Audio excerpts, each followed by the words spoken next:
Good morning mga idol, welcome to my vlog. So for this video, mamahawatan ninyo mga idol o kamote. So naaday ko'y nakalimtan nga kamote mga idol no, may gani ako pang nakitaan. So mo ni akong gilungag unya nga atong giluto nga sudan mga idol kay chicken liver. So mo na atong giluto karon unya mo na ang bahaw no nga sudan ako kagahapon mga idol.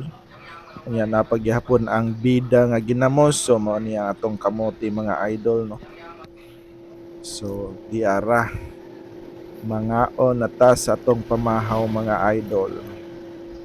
So kanang ginamos sa mga idol ato pa nang niaging asimana no mga Friday murag Friday man tingali. So wa jud nakuhaan. So kita ra jud naghinay-hinay na mga idol no. Nya di man pud ta magpalabi kay naglikay lagi ta nga ma-high blood mga idol no. Kay kanang ginamos mao jud nay maka-high blood dili ang baboy.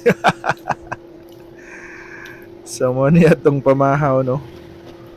So kamote nya natay manok o manok. Nga to ang giluto kagahapon mga idol. So bahaw na siya ato lang giinit kay para ato pang mapuslan. So mga onta ninyo no. Unya mao ni ako ang gitiradahan ang kamote mga idol no kay di naman siya kumukaon sa gabi ani. So ato na lang isang kanog buntag. Unya maniod to lang tag rice. Ya sa gabi maglandan na putanig sudan mga idol. Tungod kay ato na ginang gipanindigan nga dili na ta mukaog rice sa gabi mga idol no. Kutob sa makalikay pa atong likayan.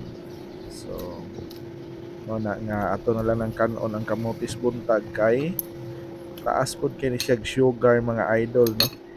Sa una kampante kay kus kamote sa gabi pero pagkaibaw nako nga perting taas sa gyapog sugar.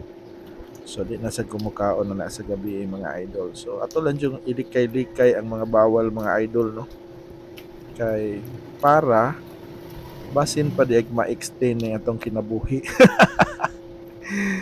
So kanilang sa no mga idol no nya sa sunod na pod na kong mga ma-video or na ako'y maluto og mapuhon or unsay ato ang maandam ato gihapong i-share dinhi. So dinhi na lang amping tanan, God bless.